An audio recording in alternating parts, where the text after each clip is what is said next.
नमस्कार, आप देख रहे हैं प्योर पॉलिटिक्स, साथ में आपके शिखा ठाकुर। झारखंड विधानसभा चुनाव 2024 के आखिरी चरण में कुथांचल के 16 सीट और कोल्हान के 18 सीटों पर मतदान होगा और इन सीटों पर क्या है सियासी समीकरण और किन नेताओं की किस्मत दांव पर है, इस सब की जानकारी हम आपको देंगे।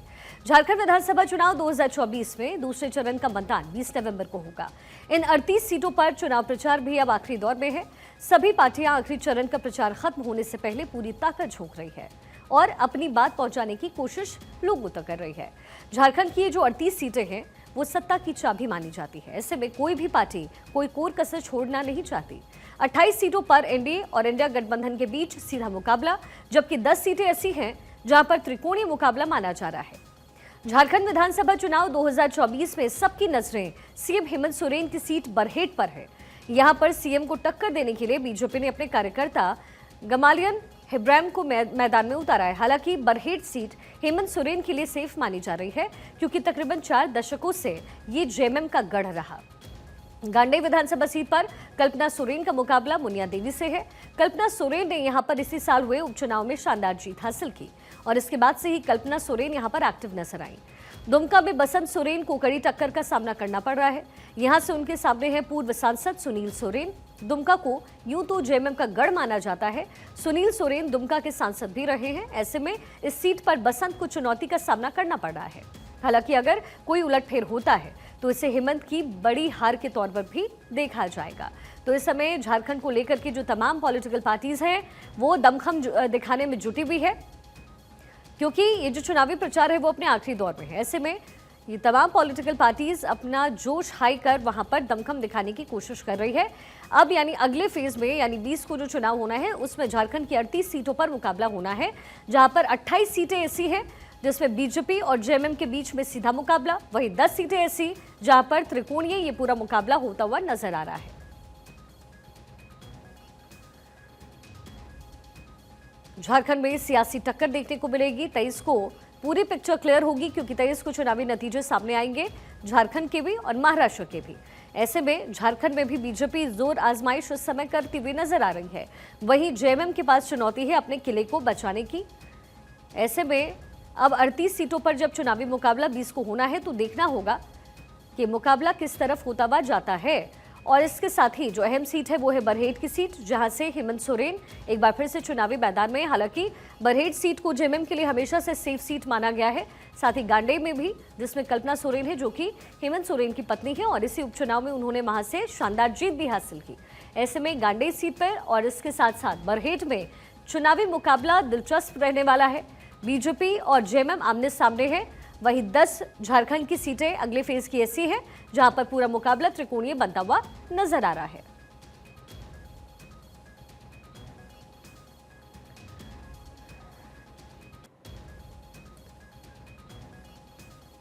तो झारखंड में सियासी टक्कर होने वाली है। अगले फेज का चुनाव 20 को होना है, यानी परसों ये चुनावी मुकाबला होना है। कुल 38 सीटें बची हैं अब झारखंड की, जिस पर सेकेंड फेज की ये वोटिंग होनी है, जिसमें खुद हेमंत सोरेन की भी सीट है बरहेट सीट। देखना होगा कि हेमंत सोरेन अपने किले को बचा पाते हैं या नहीं। हालांकि बरहेट सीट को सेफ सीट माना जाता है जेएमएम के लिए, लेकिन इस बार जनता का वोट किसके फेवर में जाने वाला है? क्या इस बार सत्ता परिवर्तन होता है या फिर अपने किले को बचाने में कामयाब जेएमएम होती है? ये देखना दिलचस्प रहने वाला है। 23 को ही चुनावी नतीजे सामने आ जाएंगे, झारखंड के भी महाराष्ट्र के भी। ऐसे में ये चुनावी मुकाबला जो है बेहद दिलचस्प इस समय हो गया है।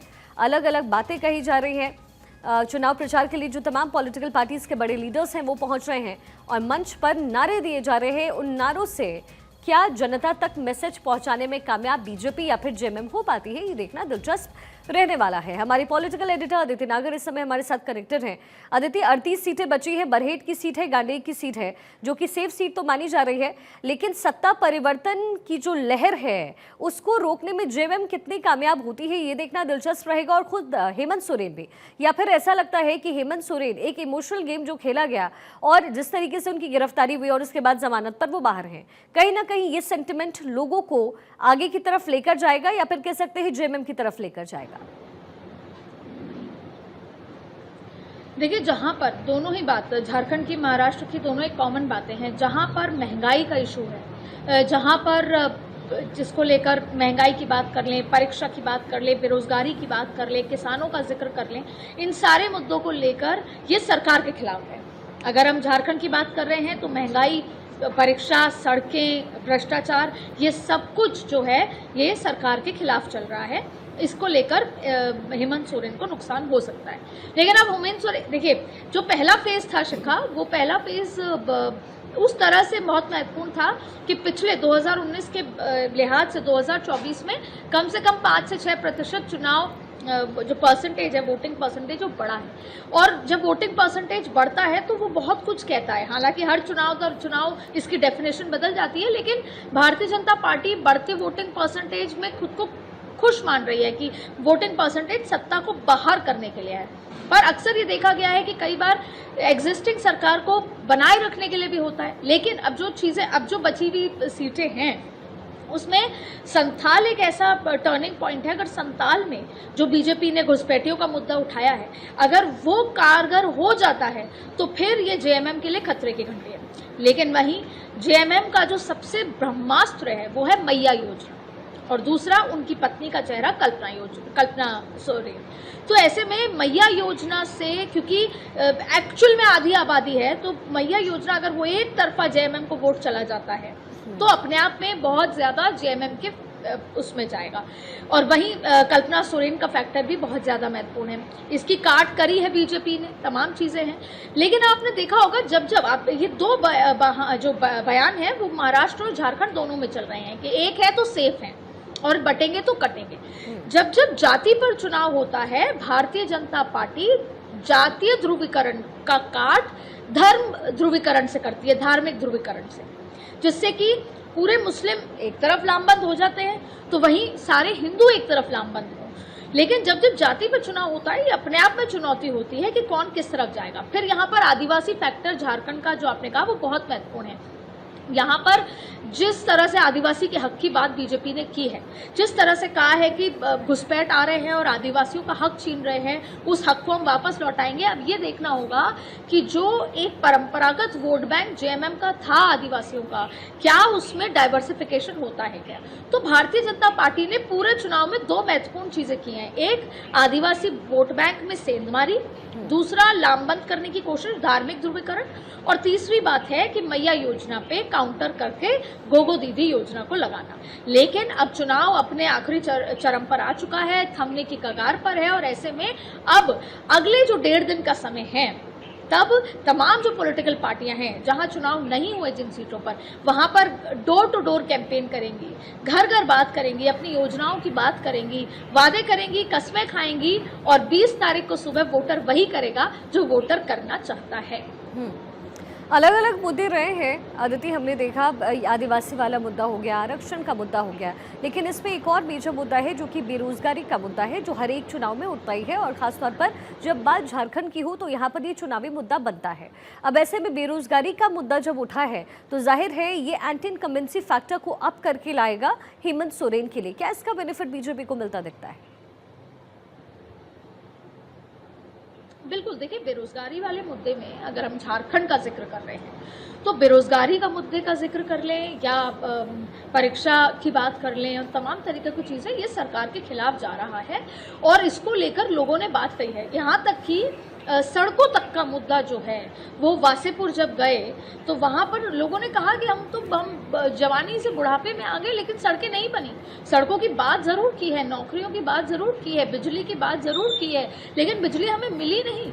जो जिस तरह से हम पैदावार करते हैं उस तरह से हमें बिजली के लिए तरसना पड़ जाता है। तो ये तमाम वो मुद्दे, और ख़ास तौर पर नौकरी। और फिर जब नरेंद्र मोदी कहते हैं कि क्योंकि एक माइंडसेट है, परसेप्शन है कि मोदी है तो मुमकिन है, रोजगार मोदी ने दिया है, रोजगार सृजन किया है। और दूसरी बड़ी बात है स्किल को लेकर, केंद्र सरकार अगर डबल इंजन की सरकार है तो स्किल डेवलपमेंट को लेकर युवाओं के लिए एक तरफ तो बात है मुफ्त पैसे की, और दूसरी तरफ बात है कि स्किल डेवलपमेंट को लेकर नरेंद्र मोदी की जितनी भी योजनाएं हैं जाहिर तौर पर उनको घर घर तक ले जाने का काम किया गया है।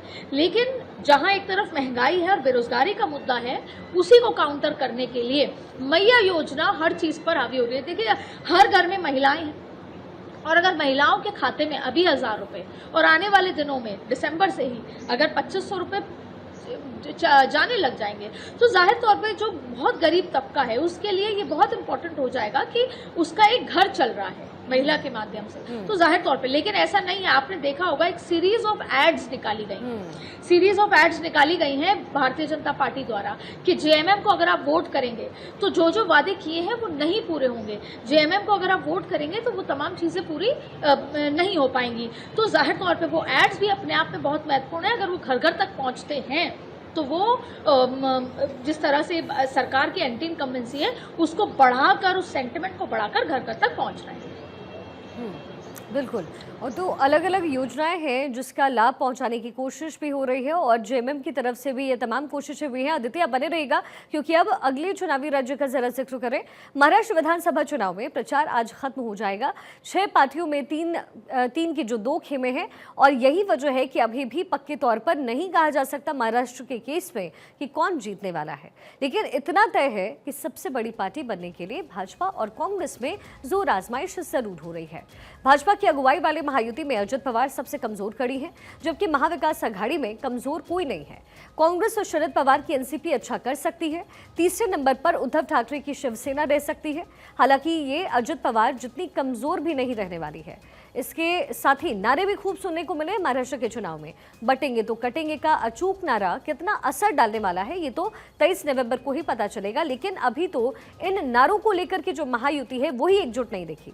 अजित पवार कह चुके हैं कि ये नारा महाराष्ट्र में काम नहीं करेगा, लेकिन चुनावी विश्लेषक लाडली बहन योजना को बीजेपी का मास्टर स्ट्रोक कह रहे हैं। वहीं दूसरी ओर भाजपा के नुकसान की आशंका जताने वालों का कहना यह भी है कि पिछले विधानसभा चुनाव में भाजपा के पक्ष में मराठा समुदाय ने जिस तरीके से वोटिंग की, इस बार वैसा नहीं होगा, इसलिए उसका 100 के पार जाना भी मुश्किल इस समय लग रहा है। अब परिणाम की बात करें तो अगर महायुति को बहुमत मिलता है तो सरकार बनाने में वो देर नहीं करेगी, क्योंकि उसे सीएम तय करने में समय नहीं लगेगा। अजित पवार पहले ही अपना स्टैंड तय कर चुके हैं। दूसरी ओर महाविकास अघाड़ी को बहुमत मिला तो सरकार गठन से बड़ी चुनौती सीएम तय करना होगा। टिकट बंटवारे के दौरान कांग्रेस और उद्धव सेना के बीच खींचतान जग जाहिर है। तो कुल मिलाकर के महाराष्ट्र में क्या होगा, इस पर एक राय जो है वो बना पाना इस समय मुश्किल है। लेकिन इतना तय है कि महाराष्ट्र विधानसभा चुनाव के परिणाम चौंकाने वाले डेफिनेटली होने वाले हैं। अदिति हमारे साथ कनेक्टेड है। अदिति, महाराष्ट्र की तस्वीर किसी ने भी साफ तरीके से नहीं बताई है, क्योंकि जाहिर है जिस तरीके से पार्टियों में अंदरूनी टूट हुई, अलग अलग बट चुके हैं। अगर पूरी तरीके से फेवर में बीजेपी की जाता भी है तो भी बड़ी आशंका है, और वही महाविकास अघाड़ी के फेवर में जाए तो वहां तो दिक्कत ही दिक्कत है। महाराष्ट्र का रण नेक टू नेक फाइट से अब एक बहुत ही नाजुक स्थिति में आ गया है दोनों ही अलायंसेस के लिए। महाराष्ट्र को 6 रीजन में जब हम देखते हैं, और अगर हम नागपुर से शुरू करते हैं, विदर्भ से जहाँ पे 62 सीट्स हैं, फिर पश्चिम महाराष्ट्र का जिक्र करते हैं, फिर उत्तर महाराष्ट्र का जिक्र करते हैं, फिर मुंबई, फिर कोंकण, ये तमाम जो अलग अलग जिक्र करते हैं, हर रीजन में अलग मुद्दे हैं और हर रीजन में नेक टू नेक फाइट है। अब हम इसको विस्तार से समझते हैं। देखिए, पहला अगर हम नागपुर वाला इलाका जो जैसे विदर्भ कहते हैं, 62 सीट्स है, वो पूरा जो इलाका देखें तो वहाँ पर पिछले बार 2019 में बीजेपी ने बहुत अच्छा परफॉर्म किया, इसलिए क्योंकि वो मध्य प्रदेश से लगा हुआ इलाका है। वहाँ पर बीजेपी कांग्रेस की डायरेक्ट फाइट होती है। बीजेपी कांग्रेस की जहाँ डायरेक्ट फाइट होती है वहाँ बीजेपी को एज होती है, और वहाँ आरएसएस का गढ़ है। देवेंद्र फडणवीस वहाँ से चुनाव लड़ते हैं, नितिन गडकरी का प्रभाव है, तो जाहिर तौर पर सब कुछ समीकरण बीजेपी के लिहाज से होता है, तो बीजेपी की वहाँ पर एज मानी जा रही है। और वहाँ पर लाडली बहन योजना का वैसा ही इम्पैक्ट है जैसे मध्य प्रदेश में था। अब बात करते हैं, हम आते हैं वेस्टर्न जो महाराष्ट्र है, पश्चिम महाराष्ट्र। पश्चिम महाराष्ट्र में बीजेपी बहुत अच्छी नहीं थी एक समय में, एनसीपी का गढ़ था, और यही वजह है कि एनसीपी के अंदर सेंधमारी की गई और अजीत पवार अलग हुए और शरद पवार अलग। लेकिन आज भी सेंटिमेंट के लिहाज से शरद पवार का जो इम्पैक्ट है वो बहुत ज्यादा है। वहाँ पर बहुत सारा मराठास वहाँ पर रहते हैं, तो मराठास का सेंटिमेंट शरद पवार अजीत पवार के साथ था, लेकिन जाहिर तौर पे शरद पवार से ज़्यादा अटैचमेंट है। फिर वहाँ पर मराठा आरक्षण का सेंटिमेंट बहुत ज़्यादा है, ओबीसी वर्सेस मराठा इशू बहुत ज़्यादा है। तो ये पूरा जो इशू है ये कनेक्ट करता है इनको, उसके फेवर में जाता है जो महा अगाड़ी है उसके फेवर में जाता है। फिर दूसरी बड़ी बात है कि किस तरीके से अब आगे की अगर हम उसमें जाते हैं, महाविकास अगाड़ी की बात कर ली। अब अगर हम नॉर्थ महाराष्ट्र में जाते हैं तो नॉर्थ महाराष्ट्र में ओबीसी फैक्टर बहुत ज्यादा है। अब देखिए, अगर 52% ओबीसी का हम जिक्र करते भी हैं तो उसमें से 30% ओबीसी बीजेपी ने अपने खेमे में कर लिए। तो अब अगर यहाँ पर ओबीसी मराठा इम्पैक्ट यहाँ पर भी है, ये भी बहुत महत्वपूर्ण है, तो बीजेपी यहाँ पर अपने आप को एज में मानती है। फिर अगर हम कोंकण आते हैं, कोंकण के साथ साथ अगर हम मुंबई इलाके में आते हैं, मुंबई और कोंकण की बात करें तो वहां पर डायरेक्ट शिवसेना मतलब उद्धव ठाकरे वर्सेस शिंदे आमने सामने है। तो ऐसे में ये तमाम चीजें बेहद महत्वपूर्ण हो जाती हैं। तो हर जगह कहीं ना कहीं जाति पर चुनाव हो रहा है। अब बात करते हैं बड़े लेवल पर। बड़े लेवल पर आप देखिए, जो महंगाई है, महंगाई का मुद्दा सरकार के खिलाफ जा रहा है। दूसरी बात करते हैं कि जब महंगाई की बात होती है और जिस तरीके से वहां पर लोग हैं, जो महिलाओं को जो पैसे दिए जा रहे हैं, उसमें ही महिलाओं का मानना है कि इतनी महंगाई है कि ये पैसे पूरे नहीं पड़ते। फिर दूसरा जिक्र करते हैं, अगर बात हो कि किस तरीके से ये सारे जो खिलाफ जा रहे हैं। फिर अगर हम बात करते हैं महंगाई की बात, अब आती है जाति पर। जैसा मैंने आपको झारखंड के लिए कहा, जाति पर जब चुनाव होता है तो कहीं ना कहीं बीजेपी के लिए वोट बंटने वाली स्थिति होती है। इसलिए जाति के ध्रुवीकरण की काट जो है वो हमेशा धर्म के ध्रुवीकरण से देखी जाती है। तो यहाँ पर देखिए 12% मुस्लिम समुदाय का वोट है जो सीधा सीधा महाविकास अगाड़ी के साथ जा रहा है। तो भारतीय जनता पार्टी ने मेजरली जो है वहां पर ओबीसी वोट बैंक पर अपनी पकड़ बनाई है। लेकिन अदिति, फिर भी तो अजित पवार ये कह रहे हैं कि भाई देखिए, महाराष्ट्र में ये नारा काम नहीं करेगा। आप जिसको इस्तेमाल करके उत्तर प्रदेश में जीतने की बात कहते हैं, आप जिस नारे को लेकर के कहते हैं कि भाई हम लोकसभा का चुनाव जो है उस पर बढ़त बनाएंगे उन सीटों पर, लेकिन ये महाराष्ट्र में काम नहीं करेगा, इसकी वजह क्या है? देखिए, ना सिर्फ अजीत पवार बल्कि पंकजा मुंडे भी यही मानती हैं। पंकजा मुंडे भी यही मानती हैं कि जो कटेंगे जो बटेंगे जैसे जो नारे हैं वो उत्तर प्रदेश में चलते हैं, दूसरी जगह चलते हैं, महाराष्ट्र में नहीं चलेंगे। लेकिन भारतीय जनता पार्टी को ये समझ आता है कि जहाँ जातीय का तोड़ ढूंढना है वहां पर लामबंद करना होगा। और भारतीय जनता पार्टी यही चाहती है कि पूरा का पूरा जो हिंदू है वो लामबंद हो जाए और 12% जो मुस्लिम है वो लामबंद होकर अगर महाविकास अघाड़ी के पास चला भी जाता है। लेकिन क्योंकि मैंने आपको कहा कि यहाँ पर 6 रीजन है और हर रीजन में अलग अलग तरीके की चीजें हैं, हर रीजन में अलग इम्पैक्ट है। जैसे आप देखिए, मराठावाड़ा में बहुत ज्यादा किसानों को लेकर नाराजगी है, वहां पे मराठा मुद्दा बहुत ज्यादा है। मराठावाड़ा में किसानों के जो सोयाबीन का इशू है वो इतना ज्यादा है कि वो सरकार के खिलाफ जा रहा है। तो कई ऐसी जगह हैं जो सरकार के खिलाफ जा रही हैं। महंगाई का मुद्दा, किसानों का मुद्दा। अब ऐसे में सिर्फ और सिर्फ जीतने का, जो अभी नेक टू नेक फाइट है, जीतने का मुद्दा एक ही है, पहला पूरा का पूरा ओबीसी लामबंद हो जाए और मराठा के वोट में सेंधमारी हो। दूसरी बड़ी बात है कि महाविकास अघाड़ी को सपोर्ट कब मिलेगा? जब महंगाई, किसानों का मुद्दा, ओबीसी वर्सेस मराठा का इम्पैक्ट होगा, जिसकी कोशिश महाविकास अघाड़ी कर रही है, जिससे कि वोट बैंक में महायुति के सेंधमारी हो। तो हर रीजन के अपने इम्पैक्ट है। यही वजह है कि इसलिए कहा जाता है कि सीधा सीधा अभी किसी की जीत या हार तय नहीं हो सकती। और अब ये देखना होगा कि जिस तरीके से लामबंद, अगर 12% मुस्लिम वोट बैंक लामबंद हो भी जाता है तो ऐसे में कैसे लामबंद हो भी जाता है तो ऐसे में कैसे क्या पूरा हिंदू लामबंद होगा, क्या पूरा ओबीसी और कुछ मराठा आएगा? तो इसलिए नेक टू नेक फाइट है। चुनाव प्रचार थम चुका है और ऐसे में अब ये देखना होगा कि चुनाव प्रचार के बाद अब जो घर घर तक जाकर जो रात रात भर की बैठकें होती हैं कार्यकर्ताओं के साथ और कार्यकर्ता बूथ स्तर पर लेकर आता है, वो कैसे संभव। चलिए ठीक है अदिति, बहुत बहुत शुक्रिया इस तमाम विश्लेषण के लिए। तो महाराष्ट्र का रण इस समय सज चुका है और कुल 288 सीटों पर चुनाव होना है परसों यानी 20 तारीख को। इसके साथ ही कुल 38 सीटें हैं जिसमें सेकंड फेज की वोटिंग जो है वो होनी है झारखंड की, वो भी होना है 20 को और चुनावी नतीजे आएंगे 23 को।